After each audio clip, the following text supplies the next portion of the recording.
I am Max Aguilar, and I'm going to tell you why I agree with Lorgar Aurelian from the Horus Heresy. First of all, what is the Horus Heresy? Or the Horus Heresy is one of the most important moments in Warhammer 40k because it is when the Emperor died and when Horus betrayed the Emperor with a lot of his brothers. They were 9 traitors and 9 loyalist primers. The primers were the sons of the Emperor, literally. They were his genetic sons, and they were demigods. And I'm going to talk you about the 17th demigod of this, and he is Lorgar Aurelian, the Urizen. He was raised in Colchis. Colchis was a deserted world with a lot of religious fanatics. They had a weird cult to 4 apostles. Alright, they were not apostles, they were princesses. It is so weird, but I'm going to tell you later about it.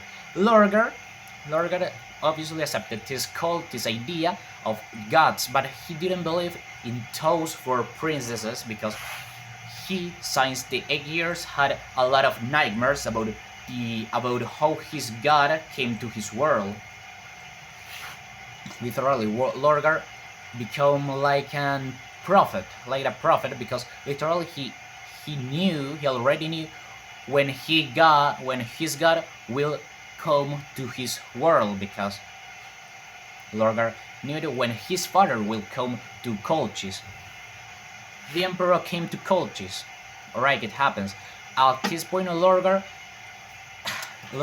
already have done a crusade to erase the old gods, the old cults for those princesses, and he created a new religion based on this golden figure that was his father, because he didn't knew his father because he was thrown into the warp, a weird dimension when after it he finished in Colchis. Alright, so Lorgar was raised by Corphaeron. Corphaeron was the world beater.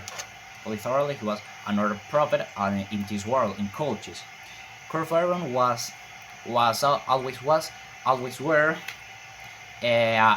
someone who believed in these princesses, or in this cult. When Lorgar take all the power in his homeworld, Corphaeron didn't lose his face on these old gods. Right, so Lorgar, when his father came to Colchis, Lorgar accepted his father, but not just as his father, he accepted the Emperor as God, because for Lorgar, the Emperor was God himself. The Emperor was in the Great Crusade, literally the crusade to reunify the humanity in all the galaxy. More than 1 million worlds, so you understand that it is a lot of people and a lot of things to do, erasing the aliens and the false gods, the religion, the superstition, and all this magic thinking way. So the Emperor was not very complacent with Lorgar and his legion, because Lorgar has a legion like the other primers, because they were not just the Emperor's children, they were the Emperor's generals. Lorgar have the war beaters, a legion which he gave the name. Literally, he gave them the name of war beater because he was the war beater, but before him, Corphaeron was the war beater, because it is a weird religion thing. But after a lot of time, Lorgar was not happy with what the Emperor did to him. What did the Emperor destroy? The Emperor destroyed Monarchy. Monarchy was the favorite city of Lorgar because it was a city raised to the Emperor's worshipping. So Lorgar was so sad about it.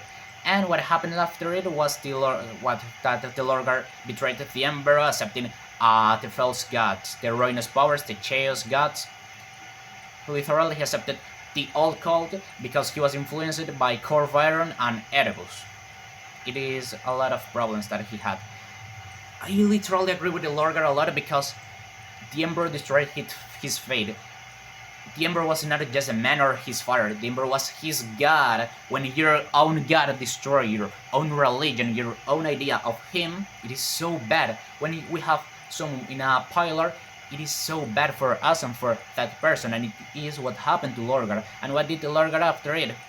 He betrayed the Emperor and corrupted the half part of his brothers. I don't agree with it because literally destroyed them, he enslaved them to those false gods, like happened with Angron and Mortarion. It is so bad.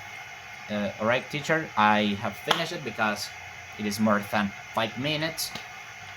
And I want to say that if you don't like this, excuse me. If I did something bad, excuse me for it. If you have something to say, you can let a comment or give or say it in the message. You can send me a text. Goodbye.